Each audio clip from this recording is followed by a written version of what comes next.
ওমানের বিপক্ষে ২৬ রানের জয়। এই জয়টা যতটা না আনন্দের, তার চেয়ে অনেক বেশি স্বস্তির। কারণ এই ম্যাচটা হতে পারতো বাংলাদেশের এক ম্যাচ হাতে রেখেই কোয়ালিফাই করে ফেলার মতো সুযোগ, কিন্তু সেটা হয়নি। কারণ স্কটল্যান্ডের সঙ্গে প্রথম ম্যাচ বাংলাদেশ হেরে যাওয়াতে একটা বিব্রতকর অবস্থা তৈরি হয়েছিল। সেই বিব্রতকর অবস্থার কারণেই বলতে হচ্ছে স্বস্তির একটা জয়। ২৬ রানের সেই জয় দিয়ে বাংলাদেশ টিকে আছে টি-20 বিশ্বকাপে।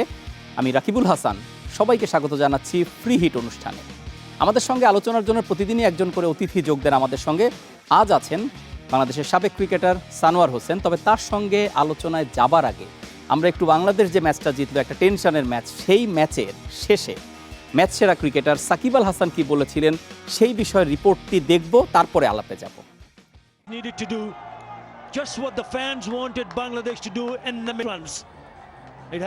ম্যাচের আগে ঝড় বয়ে গিয়েছে বাংলাদেশ দলের উপর। মাঠের বাইরে আলোচনা হয়েছে সমালোচনা। তাতে মনোবলে জিদ ধরেছিল ক্রিকেটারদের। সব কিছু পরিবর্তনে আত্মবিশ্বাস ফিরে পেতে একটা জয় দরকার ছিল, আর এমন জয়ে স্বস্তিতে সাকিব আল হাসান। স্কটল্যান্ডের সাথে হারটা আমাদের জন্য দুঃখজনক ছিল, বাট ক্রেডিট স্কটল্যান্ডকে দিতে হবে যেভাবে তারা খেলেছে।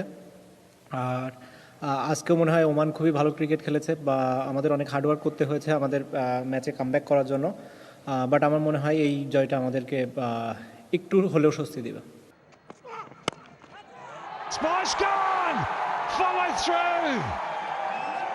Is another biggie, and Mahdi Hassan up. This will be a good catch. Bit of running to do, and easy. Bangladesh ১৫৩ run করেছে, তারপরেও ব্যাটসম্যানদের সফল বলা যাবে না। মাত্র ৩ জন ব্যাটসম্যান ছুঁতে পেরেছে ২ অঙ্ক।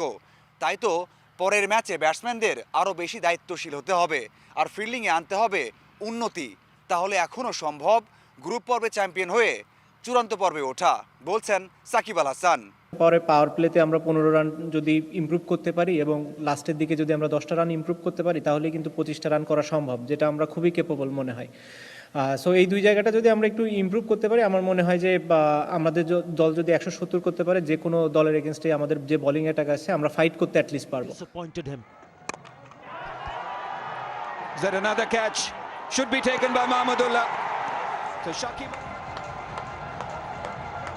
বিশ্বকাপে আসার আগে বড় স্বপ্নের কথা বলেছিলেন ক্রিকেটাররা।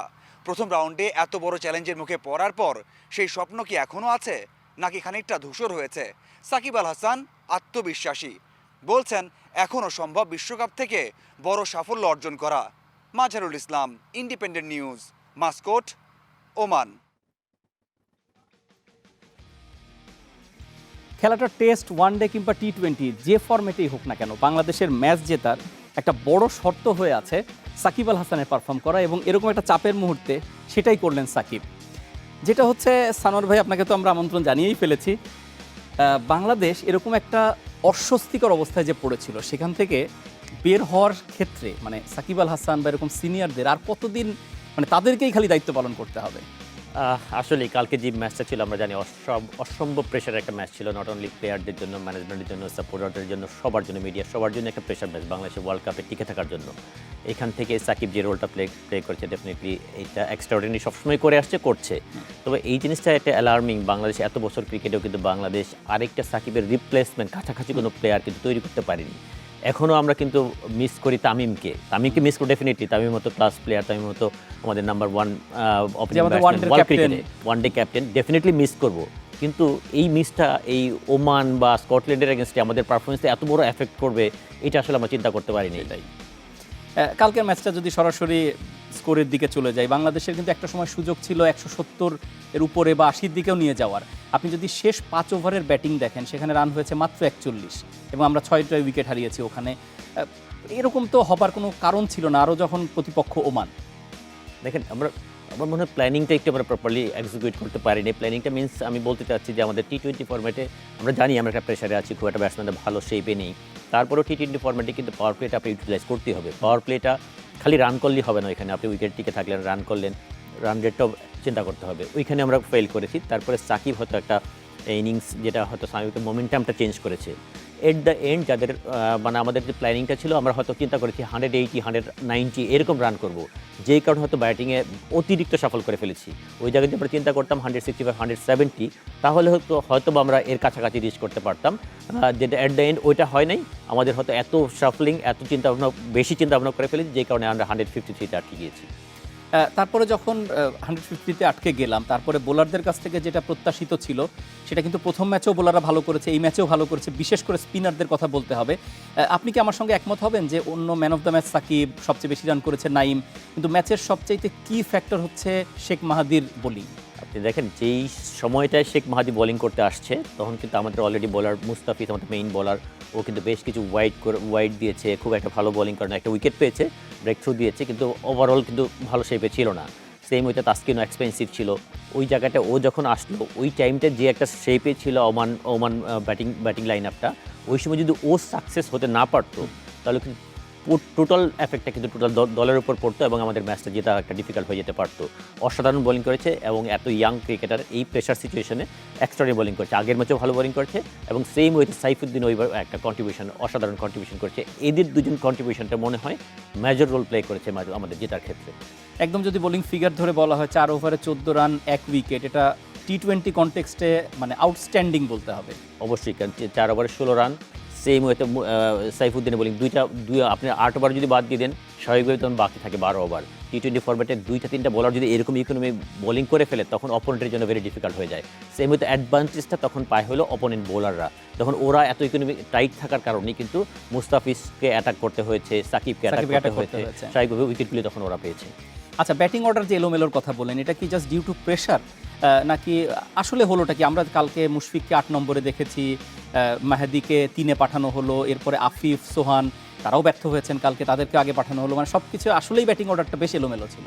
ব্যাটিং ওটা এলোমেলো ছিল, আমার মনে হয় চিন্তা ভাবনা, আমরা কিন্তু টিম ম্যানেজমেন্টেও মনে একটু প্যানিক। আমার মনে হয় যে দেখেন আগে ফার্স্ট ম্যাচ থেকে যদি শুরু করি, আমরা ফার্স্ট ম্যাচে আমরা পুরো লাস্ট 2-3টা সিরিজে নাইম শেখ আমাদের নাম্বার 1 ওপেনার, এভারেজ পারফরমেন্স করেছে, হয়তো স্ট্রাইক রেটটা হয়তো টি-20-র সাথে মানানসই না, তারপর স্টার্টটা দিচ্ছিল, কিছু কন্ট্রিবিউশন ওর ছিল। কিন্তু হঠাৎ করে এসে ফার্স্ট ম্যাচ, ওয়ার্ল্ড কাপের ফার্স্ট ম্যাচ এসে সৌম্য, যেখানে ওপেনিংয়ের সিনই ছিল না, হঠাৎ করে সৌম্য ওপেনার, এইটা একটা আমাদের মনে চিন্তাধারা, আমরা যে প্যানিক, এটা একটা বড় প্রমাণ। আবার নেক্সট ম্যাচে কিন্তু আবার নাইম শেখ ফিরে আসলো, এসে একটা কন্ট্রিবিউশন করলো। আমার মনে হয় ওই জায়গাগুলিতে আমার মুশফিক আমাদের মেইন ব্যাটসম্যান, যত হয়তো মুশফিক একটু ভালো শেপে নাই, তারপরেও কিন্তু নাম্বার 1 ব্যাটসম্যান, ওর অ্যাবিলিটি কেন পাঠাবো মানে। হ্যাঁ, আমার যদি এটা হতো, যদি আমার ওপেনাররা এত ওপেনার নাম্বার 3রা খেলে ফেলেছে, এক ম্যাক্সিমাম ওভার খেলে ফেলেছে, অত 2 ওভার বাকি ছিল, তখন হয়তো আপনি ট্রাই করতে পারেন, সোহানকে আগে দিতে পারতেন। ওখানে বেশি আর্লি আমরা চিন্তা করেছি, সাফল্যটা অনেক আগে চিন্তা করে ফেলেছি। মুশফিকের ব্যাটিংটা আমরা ইউজ করতে পারিনি ওই জায়গাটায়। সেটাই। আর লিটনের কি হলো? আমরা কি লিটনকে হারিয়েই ফেলবো? মানে যেরকমটা অবস্থা দেখা যাচ্ছে, খুবই মানে হতাশাজনক। এইটাই আমাদের মাইনাস পয়েন্ট। আমি বলবো যে আমাদের অনেক ট্যালেন্টেড ক্রিকেটার ছিল, বিজয় ছিল, লিটন ছিল, নাসির ছিল, এই ক্রিকেটারগুলি আমার মনে হয় কেন জানি লং টাইম কন্ট্রিবিউশনটা রাখতে পারে না। কিছু লিটনের মধ্যে সেই লক্ষণ দেখা যাচ্ছে। এক অসাধারণ ট্যালেন্টেড ক্রিকেটার, আমার মনে হয় টি-20 ফরম্যাট আমাদের সবচেয়ে স্ট্রাইক রেট বেশি হতো লিটনের, ন্যাচারাল স্ট্রোক প্লেয়ার। ও যখন ব্যাটিং করে তখন কিন্তু দেখার মতো, মানে ও কিন্তু ন্যাচারাল ব্যাটিং করে। অনেকে হয়তো পাওয়ার হিটিং করে, অন্য ক্রিকেটিং শর্টস খেলে রান করে এবং ক্লাস ব্যাটিং করে, সবাই আমরা দেখতেও পছন্দ করি ওর ব্যাটিং। কিন্তু কন্টিনিউয়াস মানে যদি এত ফেল করলে কিন্তু ডিফিকাল্ট হয়ে যায়। সৌম্যর যে অবস্থা একটা সময় ছিল, এখন কিন্তু লিটনও ফেল, আমাদের জন্য খুবই অ্যালার্মিং। আমাদের যদি ইয়াং ক্রিকেটাররা যদি এইভাবে কন্ট্রিবিউট না করতে থাকে, আমাদের সাকিব, মুশফিক, তামিম এরা তো অনেক লম্বা সময় সার্ভিস দিয়ে আসছে, এদের তো ব্যাকআপ এখন কিন্তু এরা নতুন প্লেয়ারও না। সৌম্য 2015 ওয়ার্ল্ড কাপ থেকে ম্যাচ খেলছে, লিটনও অলমোস্ট অনেক দিন হয়ে গিয়েছে খেলছে, এরা এখন নিজেদেরকে অ্যাস্টাবলিশ করার কথা ছিল। এখন আমাদের দরকার, আমাদের পরিস্থিতি হয়ে গেছে এমন, কে বেশি কম খারাপ খেলছে তাকে সুযোগ দেওয়া। আপনি ইন্ডিয়ার কথা চিন্তা করেন, এত প্লেয়ার, শেখর ধাওয়ানের মতো প্লেয়ার টি-20 ফরম্যাটে অসাধারণ জায়গা পায় না, কারণ হলো আপকামিং যারা আসতেছে তার চেয়ে ভালো পারফর্ম করছে। পরের অংশটা স্ট্যাবলিশ অংশকে অলওয়েজ প্রেসারে রাখছে, কিন্তু আমরা কিন্তু প্রেসার রাখছি। এই প্লেয়ারগুলি দেখেন লাস্ট যদি আপনি বিগত বেশ কিছুদিন যাবত দেখেন, ও ভালো খেললেও খারাপ খেললে এদের বাইরে কিন্তু কাউকে নেওয়ার সুযোগ হচ্ছে না। একটা বড় কারণ ছিল কোভিডের কারণে অত বেশি ক্রিকেটে ছিল না, তারপরে পারফরমেন্স তো এক্সট্রাঅর্ডিনারি। আমাদের যে টুর্নামেন্টগুলি হলো লোকাল ক্রিকেটে এক্সট্রাঅর্ডিনারি পারফরমেন্স। আমাদের হিসাবটা এমন হয়েছে, যিনি বাইরে থাকেন তাকে আসার জন্য কিছু করতে হয় না, এই এক্সিস্টিং প্লেয়ার খারাপ করার কারণে অটোমেটিক চলে। এই সিস্টেমটাই অনেকদিন ধরেই কিন্তু চলছে। দেখেন লাস্ট বিগত কয়েকটা সিরিজে যখন সৌম্য ছিল না, হঠাৎ করে এসে এক ম্যাচে এসে সুমনকে বাইরে থেকে এনে ওপেন করে দেওয়া হলো, এরকম প্রায় ক্ষেত্রে অনেক ক্ষেত্রে বাইরে থেকে মানে ভিতরে কেউ খারাপ হচ্ছে, কাউকে না কাউকে তো আনতে হবে। এরকম একটা চিন্তা এটা ভাবনা। একটা বড় ক্রাইসিস বাংলাদেশ ক্রিকেটের জন্য। এই ক্রাইসিসটা থেকে উতরাতে হবে।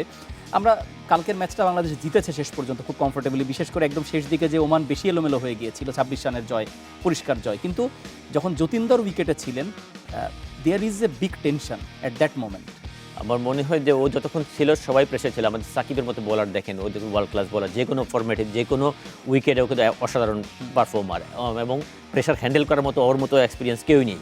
সাকিবকে কিন্তু দেখেছি, কিন্তু ও যখন ব্যাটিং করেছে বেশ কিছু লুজ বল করেছে, অনেক শর্ট বল করেছে, যেটা মিড উইকেট দিয়ে 4 মেরেছে, যেটা সাকিবের সাধারণত করে না। একটা ওভারঅল টিম প্রেশারে ছিল। আমার মনে হয় এই জায়গাটা ওদের যদি আরেকটু এক্সপিরিয়েন্স দিয়ে একজন ব্যাটসম্যান থাকতো, ওরা কিন্তু ম্যাচটা ফুল কন্ট্রোলই একটা সময় নিয়ে আসছিল। Because of with lack of experience, because ওরা হয়তো এত প্রেশার ম্যাচ বা এত বড় টিমের সাথে খেলে অভ্যস্ত না, রেগুলার ইন্টারন্যাশনাল ক্রিকেট খেলে না, যে কারণে হয়তো ওই প্রেশারটা হোল্ড করতে পারেনি। আর না হলে হয়তো আমাদের জন্য আরও ডিফিকাল্ট হতে পারত। আরেকটা বিষয় একটু আলাপ করাই লাগবে, ক্যাপ্টেন আমাদের মাহমুদুল্লাহ রিয়াদ, তার ফেসটা কালকে অন্য কিছু বলছিল। মানে হয়তো একটু বেশি প্রেশার, কিছুটা বিরক্ত। আবার আমার একটা সময় মনে হয়েছে যখন উইকেট পাওয়ার পরে, ক্যাচ ধরার পরে উনি ফিল্ডারদের জায়গায় থাকতে বলছেন, এটা কি টাইমটা বেশি হয়ে যাচ্ছিল, মানে সেই স্লো ওভার রেটের কারণে, না কি মনে হলো আপনার তাকে দেখে? ওভারঅল টিমটা কিন্তু প্যানিক ছিল। আপনি যদি ব্যাটিংয়ে দেখেন, ব্যাটিংয়ে তো শুরুটা যদি দেখেন, অনেক বল ডট করেছি, যেটা হয়তো নর্মালি আমাদের এই ব্যাটসম্যানরা করার কথা না। সিচুয়েশন ওমানের মতো যে বোলিং অ্যাটাক, আহামরি ওরকম বলার বোলিং অ্যাটাকও না এদের সাথে। সেম ওয়েতে ধরেন আপনি বোলিংয়েও দেখেন এলোমেলো, অনেক ওয়াইড করেছি আমরা এক্সট্রা, যে ফিল্ডিংয়ে দেখেন যেই ক্যাচগুলি ছেড়েছি, সব কিছু মিলিয়ে আমার মনে হয় টোটাল টিমটাকে দেন। সাকিবের মতো প্লেয়ারও কিন্তু আমি দেখেছি যে ফেসটা কিন্তু সবাই, অপোনেন্ট টিম যদি দেখেন, ওমান অনেক লাইভলি ছিল, অনেক মানে পজিটিভ ছিল। এই জায়গাটা মনে হয়তো আমি আশা করি যে কালকের ম্যাচ সবার জন্যই প্রেশার ছিল। হয়তো ওমানের মতো টিমের এগেনস্টে এত প্রেশার আমাদের নেওয়াটা স্বাভাবিক না। তারপরে যেহেতু রিলিজ হয়েছে, রিলিজ হয়েছে, বাংলাদেশ নরমাল ক্রিকেটে আশা করি যে সহজ হবে, এবং বেশ কিছু পারফর্মার যারা হয়তো ভালো শেপে নাই, রান করছে না, হয়তো বা পরের ম্যাচ দিয়ে হয়তো নিজের কনফিডেন্সটা ব্যাক করবে, এবং একটা ভালো পারফরমেন্স নিয়ে যদি আমরা দ্বিতীয় পর্বে যেতে পারি, তখন এই কনফিডেন্সটা হয়তো আমাদের কাজে লাগবে। দুইটা ম্যাচ খেললাম আমরা, তার আগে কয়েকটা প্রস্তুতি ম্যাচ খেলেছি। আর এমনিতেই বাংলাদেশের সবসময় স্ট্রেংথ কিন্তু বোলিংয়ে স্পিন বোলিং। আমরা সেভাবে যে পেস বোলিং নিয়ে অনেকদিন ঐতিহ্য আমাদের নেই। নাসুমকে খেলানোর কোনো ভবিষ্যতের সম্ভাবনা দেখছেন আপনি? আমার মনে হচ্ছে একটা দের ইজ এ চান্স। আমার মনে হয় যদি, আমার নো ডাউট যে আমাদের ফাস্ট বোলিং ইউনিটটা, আমার ফাস্ট বোলিং সবসময় ল্যাকিং ছিল, কিন্তু বর্তমান সময় কিছুটা হলে আমরা ইমপ্রুভ করেছি। একটা টোটাল ফাস্ট বোলাররাও কিন্তু স্পিনারদের কন্ট্রিবিউশন করছে, কিন্তু আমার মনে হয় এই জায়গাটা হয়তো আমরা চিন্তা করছি উইকেট একটু ফাস্ট বোলিংয়ে হেল্প আছে, কিন্তু রিয়েলিটি আমরা দেখি লাস্ট দুইটা ম্যাচে দেখি আমাদের ম্যাচের বড় কন্ট্রিবিউশন কিন্তু মাহাদি আর সাকিব। স্বাভাবিকভাবেই আমরা যদি মাসুমের একটা অপরচুনিটি আছে, এটা হয়তো টিম কম্বিনেশন একটা বড় ব্যাপার আছে এখানে। যদি আপনি যদি লিটনে খুব ভালো শেপে না, এখন ব্যাটিং অর্ডারেও চেঞ্জ করতে হবে, আমার নাম্বার 3তে কে খেলবে, ওপেন কে করবে, এইটা যদি একটা সলিউশন হতে পারে, আমার অপিনিয়ন, যেহেতু Mushfiq technically one of the sound batsman আমাদের, এবং ওয়ার্ল্ড ক্রিকেটের মধ্যে দেখবেন বিরাট কোহলিও কিন্তু ওপেন করে T20-তে, যখন মহেলা জবর্ধন ছিল তখনও কিন্তু T20 ফর্মেটে, বিকজ আদারওয়াইজ ওর ব্যাটিং যদি 4 নাম্বার 5 নাম্বার 4 নাম্বারে চলে গেলে হয় কি, নাম্বার ওপেনার নাম্বার 3 যদি বেশি ব্যাটিং করে ফেলে, তখন কিন্তু ওর ব্যাটিং অর্ডারে সাফল করার হয়ে যায় অনেক সময়, যেটা হয়েছে লাস্ট ম্যাচে। এই কারণে ও যদি ওপেন করে, ওর ম্যাক্সিমাম ইউটিলাইজটা আমরা পেতে পারি, তখন হয়তো বা নাম্বার 6-7-এ যে সৌম্যর আমরা ইনক্লুড করি, থার্ড সিমার হিসেবে সৌম্য থাকলে, তখন কিন্তু একটা ফাস্ট বোলার কমিয়ে আপনি অটোমেটিক, মানে যদি নাসুমের 11-এ আসতে হয়, তাহলে অপশন একটা হচ্ছে পেস বোলিং অপশনের জন্য আবার সৌম্য ব্যাক করবে, এবং সেখানে হয়তো লিটন যদি যে ফর্মে আছে কাটা পড়বে, এরকম একটা অপশন হতে পারে যদি 3 স্পিনার খেলাতে হয়। আমরা বিরতিতে যাব, তার আগে একটু আজকের ম্যাচ নিয়ে কথা বলতে চাই ছোট্ট করে, যে আজকের তো একটা ভালো ম্যাচ আছে কিন্তু শ্রীলঙ্কা এবং আয়ারল্যান্ড। কারণ শ্রীলঙ্কাও যে খুব ভালো শেপে আছে সাম্প্রতিক সময় তা না, আয়ারল্যান্ড ভেরি গুড টিম। এই ম্যাচটার দিকে নজর থাকবে 8টার ম্যাচ এটি, এবং তার আগে আছে নামিবিয়া এবং নেদারল্যান্ডস। এই দুটো ম্যাচ নিয়ে যদি একটু বলেন। দেখেন, শ্রীলঙ্কা নো ডাউট অনেক এক্সপিরিয়েন্স টিম, তারপর কিন্তু আয়ারল্যান্ড কিন্তু অসাধারণ ক্রিকেট খেলছে, আর ভালো ক্রিকেট খেলছে, এবং ওরা কিন্তু যে কোনো টিমের হারানোর মতো অ্যাবিলিটি আছে, এবং বিশেষ করে ওরা কিন্তু T20 ফর্মেটটা অনেক ক্রিকেট খেলে।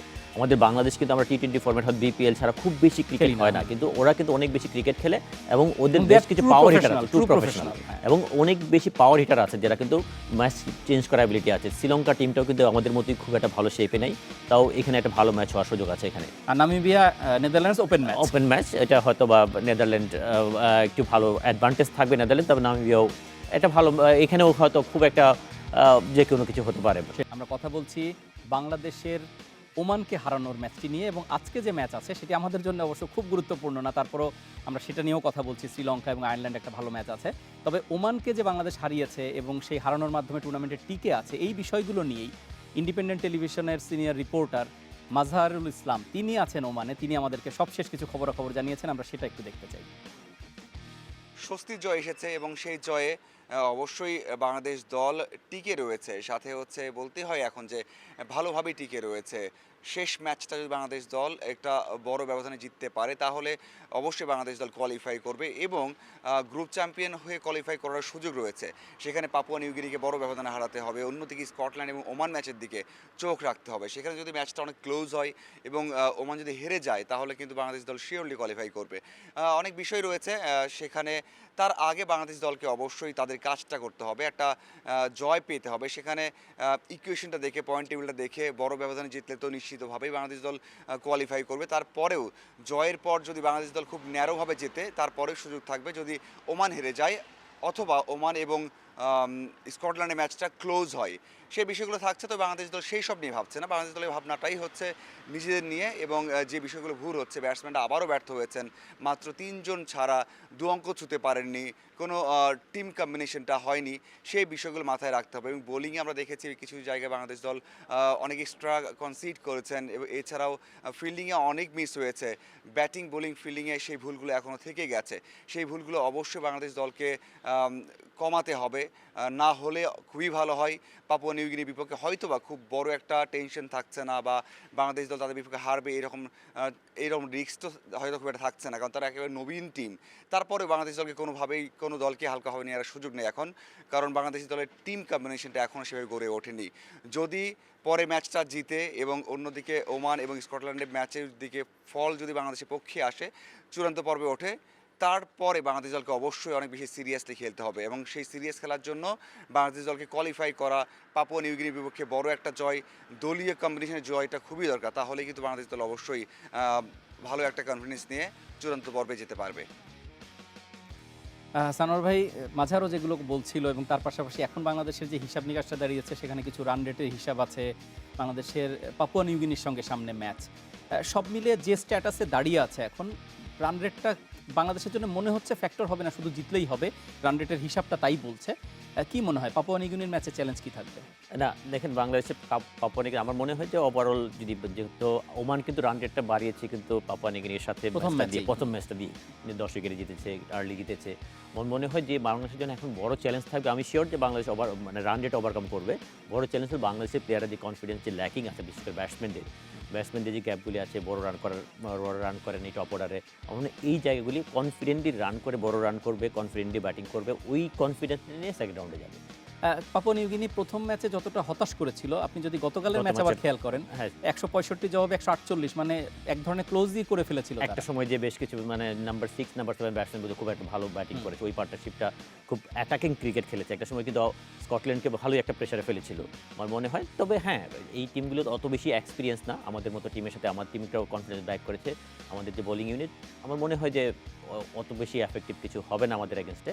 আমাদের এই জায়গাটাই হবে আমাদের জন্য প্ল্যাটফর্ম হবে যে এখান থেকে কনফিডেন্সটা কামব্যাক করা। এই ম্যাচে কিছুটা কনফিডেন্স আমাদের কামব্যাক করেছে, এবং পরবর্তী ম্যাচে আমাদের ব্যাটসম্যান যাদের সবচেয়ে বেশি অরিড আমরা, আমার মনে হয় ব্যাটসম্যানরা একটা বড় ইনিংস খেললে আমার মনে হয় এই জায়গাগুলো ওভারকাম করার সুযোগ থাকবে। আচ্ছা, এই পর্যায়ে আমি একটা মন্দের ভালো বিষয়ে আলাপ করতে চাই। সেটা হচ্ছে যে মানে বাংলাদেশ স্কটল্যান্ডের কাছে হারবে এটা আমরা কেউ ভাবিনি, তারপরেও যখন ঘটে গেছে, এর মাধ্যমে বাংলাদেশ যদি 2 নাম্বার দল হয়ে ওঠে, এক হিসাবে আপনি কি মনে করেন সেটা একটা বাড়তি সুবিধা দেবে? এই কারণে যে আমরা যে গ্রুপটাতে যাব সেখানে অস্ট্রেলিয়া, নিউজিল্যান্ড এবং ওয়েস্ট ইন্ডিজ, এবং তার পাশাপাশি থাকবে হচ্ছে ওখানে ইংল্যান্ড। তো ফলে ওই জায়গাটা একটু কমফোর্টেবল রাদার দেন ভারত পাকিস্তানের গ্রুপে পড়া। আমরা জানি, কারণ এই আলোচনাটা আসছে এই কারণেই রাকিব ভাই, যেটা হলো যে আমরা খেলবো জানি ইউইতে আমরা আইপিএলে যে উইকেটগুলি দেখেছি অতটা ব্যাটিং ফ্রেন্ডলি ট্রু উইকেট না। এরকম ওমানেও যেরকম ট্রু উইকেট, ওইখানে কিন্তু ওরকম ট্রু উইকেট না। ওইখানে কিন্তু স্পিনাররা বা রোল প্লে করবে, বা স্লো যারা ভেরিয়েশন আছে ওই ধরনের বোলাররা কিন্তু বড় রোল প্লে করছে আইপিএলে। স্বাভাবিকভাবে ওই ধরনের উইকেটই হবে, খুব বেশি চেঞ্জ হওয়ার সুযোগ নাই, কারণ আইপিএল শেষ হওয়ার পরে খুব বড় কিন্তু সময় পাবে না উইকেট প্রিপেয়ার। আবার ভারত পাকিস্তান আফগানিস্তানের গ্রুপে গেলে ওরা তো স্পিন ভালো খেলে, কিন্তু অস্ট্রেলিয়া নিউজিল্যান্ড অতটা ভালো খেলে না। এই ধরনের কন্ডিশনটা আমাদের সাবকন্টিনেন্ট টিমগুলোর জন্য আইডিয়াল। আমার মনে হয় ওদের জন্য একটু ডিফিকাল্টিস। আমার মনে হয় এইটা একটা এক্সট্রা অ্যাডভান্টেজ থাকতে পারে বাংলাদেশ। আমরাও অভ্যস্ত, আমরা কিন্তু 200 উইকেটে খেলে অভ্যস্ত না। আমরাও 140, 150 এই ধরনের উইকেটে আমাদের ব্যাটসম্যানরাও যে কন্ট্রিবিউশনটা করতে পারবে, ওভারঅল মিলে মনে হয় একটা আমাদের জন্য প্লাস পয়েন্ট হতে পারে। সেটাই মানে এমনি হতাশ হলেও মানে অনেক সময় মনদের ভালো, সেটাই বলছিলাম যে আমরা যে হেরেছি তার মাধ্যমে যেটা করবে তবে তাতে একটা সুযোগ জিনিস বাড়বে। আমাদের রাকিব ভাই সবাই মাথায় রাখতে হবে যে আমরা এটা কিন্তু টি-20 ফরম্যাট, টি-20 ফরম্যাটে আমাদের রিয়েলিস্টিক অ্যাবিলিটিটাও কতটুকু এটাও মাথায় রাখতে হবে। আমরা হয়তো সবাই আশা করবো বাংলাদেশ সেমিফাইনাল খেলুক, ফাইনাল খেলুক, এক্সপেকটেশন তো থাকবেই। তারপর রিয়েলিটিটা চিন্তা করতে হবে। আমরা টি-20 এই ফরম্যাটে যদি ওয়ানডে ফরম্যাট হতো ডেফিনেটলি আমাদের আশাটা সবাই কনফিডেন্টলি আরও বেশি করতে পারতাম। যেহেতু টি-20 ফরম্যাট আমাদের কিন্তু যেহেতু মানে ফার্স্ট রাউন্ড খেলতে হচ্ছে বিকজ অফ আমাদের এই ফরম্যাটে আমরা এখনও ওয়ার্ল্ড স্টেজে ওইভাবে যেতে পারিনি। ওই বাস্তবতাটা মাথায় রেখে কিন্তু আমাদের চিন্তা করতে হবে। বাংলাদেশ যখন এই যে মূল পর্বে যাওয়ার লড়াইয়ে সামিল, তখন আবার মূল দলগুলো যারা 8টা দল তারা কিন্তু প্র্যাকটিস ম্যাচ খেলছে। সেখানে যেমন অস্ট্রেলিয়া নিউজিল্যান্ডকে হারিয়েছে, ভারত ইংল্যান্ডকে হারিয়েছে, আর পাকিস্তান ওয়েস্ট ইন্ডিজকে হারিয়েছে। ফলে এই যে জায়গাগুলোর রেজাল্টও কিন্তু বলছে যে আমরা যদি 2 নম্বর দল হয়ে যাই, যে গ্রুপটাতে যাব সেই গ্রুপের সুযোগ বেশি থাকবে 1 নম্বর গ্রুপে যাওয়ার চেয়ে। অবশ্যই, কারণ আমরা ওয়েস্ট ইন্ডিজ বা অস্ট্রেলিয়া বা নিউজিল্যান্ড ওদের যে স্পিন খেলার অ্যাবিলিটি বা স্পিন খেলার অ্যাবিলিটি কিন্তু ওয়ার্ল্ড ক্রিকেট এখন তৈরি হয়েছে যদি ট্রু উইকেট হয়। আপনি আমাদের উইকেটগুলি আমাদের বলছে যে হয়তো এই উইকেটগুলিতে দেখেন আমরা দেখি ডেভিড ওয়ার্নার এবছর কিন্তু ওর আইপিএলের বোধহয় 3 বছর হাই স্কোরার, কিন্তু এই বছর কিন্তু ওরকম ভালো ক্রিকেট খেলতে পারেনি বিকজ অফ উইকেট ওইভাবে সাপোর্ট করেনি। এটা একটা বড় ফ্যাক্টর। আমাদের মনে হয় সব কিছু মিলিয়ে আমার মনে হয় এই স্টেজ থেকে আমরা যদি ভালোভাবে যেতে পারি ওইখানে আমাদের ভালো কিছু করার এখন সুযোগ আছে। আমি চাই নট অনলি সেমিফাইনাল ফাইনাল ওইভাবে যাবে, ওইভাবে টার্গেট না দিয়ে প্রেশার চিন্তা না করে ভালো ক্রিকেট খেলি। টি-20 ক্রিকেটে আমরা যে নিজেদেরকে টি-20 ক্রিকেটে যে আমরা অস্ট্রেলিয়াকে নিউজিল্যান্ডকে হারিয়েছি হোমে, ওই রিফ্লেকশনটা যাতে আমরা দেখতে পারি যে ওয়ার্ল্ড কাপের রিফ্লেকশন এই বড় মঞ্চে যদি আমরা ভালো করতে পারি অবশ্যই আমাদের অ্যাবিলিটির মধ্যে মানুষের ধারণাটা ওয়ার্ল্ড ক্রিকেটের ধারণাটা চেঞ্জ হবে। আমরা একটু অ্যাডভান্স আলাপ করলাম, আমরা ধরেই নিচ্ছি আগামীকাল আমরা পাপুয়া নিউগিনিকে, বাংলাদেশ পাপুয়া নিউগিনিকে হারাবে। তো সেটা হলেই এই শর্তগুলো আসবে বা এই হিসাব নিকাশগুলো আসবে। আমি আবার যদি একটু পিছনে ফিরে যাই, যে বাংলাদেশের ফিল্ডিং নিয়ে কিছু কথা হচ্ছে। আপনি যদি গত 6 মাস বা 1 বছর ফলো করেন, আমাদের ফিল্ডিংটা কিন্তু একটু ইনকনসিস্টেন্সি দেখি আমরা, যে কখনো খুব ভালো, কখনো কিন্তু অবলীলায় ক্যাচ পড়ে যাচ্ছে। গতকালকের ম্যাচেও কিন্তু আমরা ক্যাচ ফেলে বিপদ বাড়িয়েই ফেলেছিলাম। এই জায়গাটা নিয়ে কি বলার আছে? আমার মনে হয় এই জায়গায় ওয়ার্ল্ড ক্রিকেটে একটা জায়গায় কিন্তু আপনি ইমপ্রুভ করার সুযোগ সবচেয়ে বেশি। আপনি কিন্তু ব্যাটিং বোলিং ওভারনাইট চেঞ্জ করা যাওয়া সম্ভব না, কিন্তু ফিল্ডিংটা কিন্তু আমাদের সাইডটা কিন্তু কয়েকজন সিনিয়র ছাড়া most of the young cricketer, এই জায়গায় কিন্তু ইমপ্রুভমেন্টের অনেক সুযোগ আছে। আমার মনে হয় আপনি যেটা বললেন, হ্যাঁ বেশ কিছু ম্যাচে অসাধারণ ফিল্ডিং করে, আবার মোস্ট অফ দ্য ম্যাচে কিন্তু আমরা অনেক ক্যাচ মিস করেছি, যেটা হয়তো এই টপ লেভেলে এরকম যদি কন্টিনিউয়াস মিস করেন, বিশেষ করে ছোটো টিমগুলো হয়তো কোনো মতো পার পাইতে পারেন হয়তো 1-2টা মিস করলেও, কিন্তু বড় টিমগুলো একটা ম্যাচ অনেক বড় কস্টলি হয়ে যেতে পারে। কালকের ম্যাচটা যদি চিন্তা করেন, জাতিন্দ্রের যে ক্যাচটা মাহমুদুল্লাহর ওই সময় কিন্তু অনেক বড় কস্টলি হয়ে গিয়েছিল। আমার মনে হয় এই জায়গাগুলো আরও ইমপ্রুভ করার সুযোগ আছে, মানে ইমপ্রুভ করতেই হবে। ওয়ার্ল্ড ক্রিকেটে যদি নিজেকে মানে ওই পর্যায়ে আমরা নিতে চাই, টপ লেভেলে নিতে চাই, এই জায়গাটা ইমপ্রুভমেন্ট করতেই হবে। আমি একটু নাইমকে নিয়ে আলাদা কথা বলতে চাই। কালকে 50 বলে 64 তার রান। তার স্ট্রাইক রেট নিয়ে আপনি একটু আগে বলছিলেন, যেহেতু ওপেনার, কালকেও খেলেছিলেন, প্রায় 17 ওভার পর্যন্ত ব্যাট করেছেন। ফলে তার কাছ থেকে এই স্ট্রাইক রেটটা আরেকটু ইমপ্রুভ হয়ে বোঝাই যাচ্ছে যে নেক্সট ম্যাচগুলোতে তিনি কন্টিনিউ করবেন। সম্ভবত জায়গা হারিয়ে ফেলেছেন, তো তার বিষয়ে কি বলবেন? আমার মনে হয় যে ওভারঅল যদি আপনি বেশ কিছু ম্যাচ দেখেন, ও কিন্তু ফার্স্ট ইনিশিয়ালি চিন্তা করে হয়তো উইকেটে একটু সেটেল হওয়ার জন্য, ও কিন্তু স্ট্রোক অ্যাবিলিটিও কিন্তু আছে, ও কিন্তু দেখে 4-6 কিন্তু মারতে পারে। আমার মনে হয় মেন্টালটা একটু চেঞ্জ করতে হবে, মেন্টালিটি একটু চেঞ্জ করতে হবে। ডেফিনেটলি একটা কনফিডেন্স তো কামব্যাক করেছে ওর, যে টিমের বাইরে ছিল, একটা হয়তো মেন্টালি আপসেট ছিল, আবার কামব্যাক করেছে, এসেই পারফর্ম করেছে, যেটা হয়তো টিমের জয়ের ক্ষেত্রেও কন্ট্রিবিউশন রেখেছে আমার মনে হয়। কিন্তু এই জয়ের কন্ট্রিবিউশনটা হয়তো কালকের ম্যাচে রেখেছে। যদি আমরা চিন্তা করছি তো ডেফিনেটলি আমরা চিন্তা করি সেকেন্ড রাউন্ডে ভালো করবো। ওইখানে ভালো করতে গেলে ডেফিনেটলি স্ট্রাইক রেটটা সম্বন্ধে আরেকটু চিন্তা করতে হবে। আমার মনে হয় পরবর্তী ম্যাচ যেখানে একটা ভালো অপরচুনিটি থাকবে, যেহেতু অপোনেন্ট পাপুয়া নিউগিনি, ওইখান থেকে হয়তো নিজেকে আরেকটু অ্যাক্সেলারেট করতে পারে। আমার মনে হয় সুযোগ আছে। এই মোমেন্টে ওয়ার্ল্ডের বেস্ট স্লোয়ার বা কাটার এটা কি মুস্তাফিজের? মুস্তাফিজের মানে বোলিং অ্যাবিলিটি সম্বন্ধে আর কাটার সম্বন্ধে তো ওর কাটার তো আমরা সবাই জানি, হ্যাঁ। এবং মুস্তাফিজ কিন্তু নট অনলি স্লোয়ার কাটার, মুস্তাফিজ কিন্তু ভালো পেজে বোলিং করতে পারে, 140। ওইটা মাঝে মাঝে মুস্তাফিজ ভুলে যায় মনে হয়, যে অনেক সময় বেশি ডিপেন্ড করে কাটার উপর। মুস্তাফিজ কিন্তু মানে ফাস্ট বোলার হিসাবেও কিন্তু রিয়েল ফাস্ট বোলিং যেটা অ্যাবিলিটি ওইটাও কিন্তু কম না। আমার মানে তাসকিন বোলিং করে 144 বা 143, ও কিন্তু 140 বোলিং করতে পারে। আমার মনে হয় মুস্তাফিজ আমাদের সবচেয়ে বড় অ্যাসেট, যে মানে যে কোনো সময় ম্যাচ চেঞ্জ করার অ্যাবিলিটি আছে। এবং আরেকটা জিনিস, মুস্তাফিজ কিন্তু আগে বল ভিতরে ব্যাটসম্যানদের, রাইট হ্যান্ড ব্যাটসম্যানদের বল ইন করাতে পারতো না, এটা কিন্তু লাস্ট কিছুদিন যাবত ইমপ্রুভ করেছে এবং মাঝে মাঝে কিন্তু বল ইন করছে, যেটা কিন্তু ফার্স্ট এলবিডব্লিউ কিন্তু কিছুটা ইন করে ফেলে এফেক্টিভ। আমার মনে হয় এই ইন না করলে তো এলবিডব্লিউ লেফট হ্যান্ডারের বোলার পক্ষে পাওয়া ডিফিকাল্ট হয়ে যায়। আমার মনে হয় এই জায়গাটাও ইমপ্রুভ করছে, যেটা হয়তো মুস্তাফিজের আরও বেশি এফেক্টিভ হওয়ার ক্ষেত্রে কাজে লাগবে। আচ্ছা, সামনের দিনগুলোতে একটা চ্যালেঞ্জ তো হবে। আমরা এই মুস্তাফিজ যখন যে দলে থাকেন, আমি মানে ক্লাব ক্রিকেটে আইপিএল এর কথা বলছি বা বিভিন্ন জায়গায়, তো আমাদের টি-20-তে বোলিং সাজানোটা কিন্তু একটা খুব ট্রিকি জিনিস ক্যাপ্টেনের জন্য, যে আমি কোন জায়গাটা ইউজ করব। আমার যদি কোনোভাবে ভাইটাল বোলার ইউজ হয়ে যায় আগে, একটা বিপদ তৈরি হয়। এই জায়গাটায় মাহমুদুল্লাহ রিয়াদকে 2 ম্যাচে কেমন দেখলেন? দেখেন এই ক্ষেত্রে কিছু মানে ক্যাপ্টেন যখন একটা ভালো শেপে থাকে তখন কিন্তু অনেক কিছু নজরে পড়ে না অটোমেটিক তখন। ফেভারে চলে আসে। এখানে কিছু মিস্টেক হয়তো আছে। তারপর আমি বলবো যে মাহমুদুল্লাহর সাথে কিন্তু একটা বড় প্লাস পয়েন্ট আছে, সাকিব আছে, মুশফিক আছে, ওদের মতো এত এক্সপিরিয়েন্স সাথে দুইজন প্লেয়ার আছে যারা হয়তো সবসময় তাকে হেল্প করার সুযোগ আছে। আমার মনে হয় ছোটোখাটো মিস্টেক ক্যাপ্টেন্সিতে থাকবেই, তারপরেও মাহমুদুল্লাহ রিয়াদ কিন্তু বিগত বেশ কিছুদিন যাবত কিন্তু ক্যাপ্টেন্সি ভালো পারফর্ম করে আসছে এবং নিজেও এক্সট্রাঅর্ডিনারি পারফর্ম করে আসছে। আমার মনে হয় নিজের পারফরমেন্সটা আরও একটু ভালো হলে ওইটাও কিন্তু রিফ্লেকশন ক্যাপ্টেন্সিতে পড়ে। নিজের পারফরমেন্সটা থাকে, একটা মেন্টাল প্রেশার কিন্তু রিলিজ থাকে সবসময়। আমার মনে হয় ভালোই করবে সব। আমরা যদি তাসকিনকে নিয়ে একটু কথা বলি, যে 2টো ম্যাচ খেলেছেন, প্রথম ম্যাচে কিন্তু হতাশই করেছিলেন, দ্বিতীয় ম্যাচেও প্রথম 3টা ওভার ভালো হয়নি, 3 ওভারে 27 রান, মানে 9 করে রান দিয়েছিলেন। তারপরে যে একটা ব্রিলিয়ান্ট আমি দেখলাম যে লাস্ট ওভারটা যেটা 16তম ওভার ছিল ইনিংসের, এবং সেখানে তিনি স্লোয়ারের ব্যবহার করেছেন অনেক বেশি, যেটা নর্মালি তার অন্য বোলিংয়ে অনেক সময় দেখা যায় না। এইটা কিন্তু টি-20 ফরম্যাটে কিন্তু আপনি এক রিদমে বোলিং করে কিন্তু সবসময় সার্ভাইভ করতে পারবেন না, বিকজ অফ আপনার ভেরিয়েশন থাকতেই হবে। কারণ ব্যাটসম্যানরা ওখানে শর্টার ফরম্যাট, ব্যাটসম্যানরা সবসময় অ্যাটাকিং ক্রিকেট খেলবেই, যেটা কিন্তু এই স্লোয়ার ভেরিয়েশন, ইয়র্কার, এই ধরনের চেঞ্জ অফ পেস এইগুলি না থাকলে আপনি সার্ভাইভ করা। ক্রিস মরিসরা কেন ওয়ার্ল্ড ক্রিকেটে এত বেশি ডিমান্ডেবল? Because of variation. আমার তাসকিন এটা ও নিজেও রিড করেছে এবং যাওয়ার আগে কিন্তু মাস্টারফির সাথে একটা সেশন করেছে, because of that slower variation, এইগুলি কীভাবে ইমপ্রুভ করা যায়। আমার মনে হয় ওইটার রিফ্লেকশন কিছুটা কিন্তু আমরা লাস্ট ওভারে দেখতে পেরেছি। সেটাই। আমরা আবার একটু শেখ মেহেদির প্রসঙ্গে আসি, মানে তার কোন জিনিসটা আপনার খুব স্ট্রং লেগেছে, ক্যারেক্টারে না বোলিং স্কিলে? কোন বিষয়টাকে মনে হচ্ছে যে এত আর্লি হয়েও কিন্তু ইম্প্যাক্ট রাখছেন? আমার মনে হয় ওর যেই জিনিসটার সাথে প্লাস পয়েন্ট, ও অত বেশি কিছু চিন্তা করে না, ওর নিজের অ্যাবিলিটির সম্বন্ধে ধারণা আছে। ওর অ্যাবিলিটি যে কোন জায়গায় বোলিং করবো, বেশি চিন্তা করে না বোলিং নিয়ে, আমি উইকেট নিব, ও চিন্তা করে ডট বল করবে, যেটা অনেক বেশি এফেক্টিভ টি-20 ক্রিকেটে, এবং লাইন লেন্থটা অনেক বেশি কনসিস্টেন্সি, এই জায়গাটা অনেক বেশি ইম্পর্টেন্ট ওর জন্য। এবং একটা জিনিস প্লাস পয়েন্ট দেখবেন, কালকে কিন্তু ওর বল কিন্তু অ্যাওয়েতেও যাচ্ছে, মানে নট অনলি অফ স্পিন করছে, অ্যাওয়েতে যাচ্ছে, একটা কিন্তু এইজ হয়েছে, ভেরিয়েশনগুলো আসছে সময়ের সাথে সাথে অনেক বেশি ম্যাচিউর হচ্ছে। আমার মনে হয় এটা খুবই এফেক্টিভ আমাদের জন্য। কালকের ম্যাচে সোহানের একটা ক্যাচ কি আরেকবার মনে করালো যে আমরা সোহানকে আরো আগে ইউজ করতে, মানে যেটা আমরা পুরো বাংলাদেশে আমার কাছে মনে হয় আমরা জানি যে সোহান সবচেয়ে বেস্ট কিপার, তাকে একটু দেরিতেই ন্যাশনাল টিমে জায়গা দেওয়া হলো। One of the best wicket keeper, এটা অনেক আগে থেকে আমরা সবাই বলে আসছি যে বেস্ট উইকেট কিপার, অসাধারণ ক্যাচ নিয়েছে।